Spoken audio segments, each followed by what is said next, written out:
So, Holly, we just had our presentation in class from Mike Betcher, who has been over in the Middle East filming quite a bit. And so, I just wanted to ask you, what is the main vibe or feeling you got from that presentation? Did you disagree or agree with the fact that he was filming in that sensitive of a subject and time? I agree that he should have definitely been writing about what was going on. I think it's important for people to know what's going on and for him to publicly display to people so that they are informed about what's going on in the Middle East. And I think it's awesome that he was able to go into the field and be as close as he was and work as close to the people as he was, and then able to relay the information back to us and talk about it and inform us on a college level so we can learn and know what else and also think about what we want to do in the future. So Okay, so did you recognize any biases that you had about the Middle East during the presentation, or maybe just confirmed truths that you already knew during the presentation that maybe some others didn't pick up on? I definitely think that he stayed true to himself. I don't think he was biased in his presentation, but I think he rode the fence a little bit, letting us decide for ourselves what we should think about it.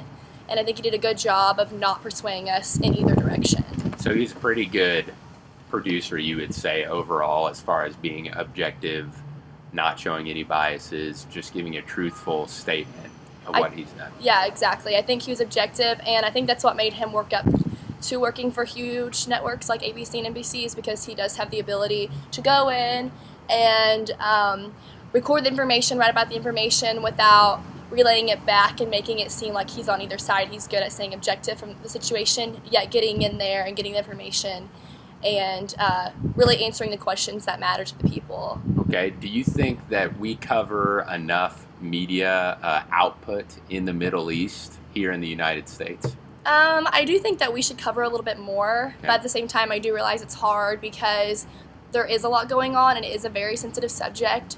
So, in order to do that, you kind of just have to, I don't know, it's hard for journalists because they don't want to, impose on people that are over there on the military or on the people who have families over there or people who are actually living in those countries, like Liberia and all of the other countries that are involved. So Right, right. Okay. And then one of my last questions was going to be, do you think that American citizens are pretty informed, really informed, or out of this world informed when it comes to the Middle East? when it comes to the Middle East, I definitely think we're just pretty informed. I think Okay. there are clusters of people who are very extremely informed, who watch the news all the time, read the news all the time, know exactly what's going on. But at the same time, we have a huge amount of people who just have no idea what's going on. You could go up to any random person on this campus and ask them what's going on, and they probably would have no idea. I know that my roommate, I asked her just the other day about the Ferguson situation, which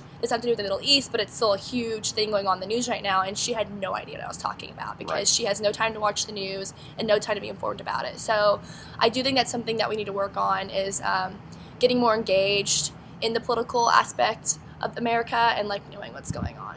So it's a good thing we have people like Mike Betcher who are able to inform us of these issues, especially just because geographically Middle East is so far away and we are very intertwined with them and whatnot right now. Yeah, So exactly. safety is a huge concern. Exactly.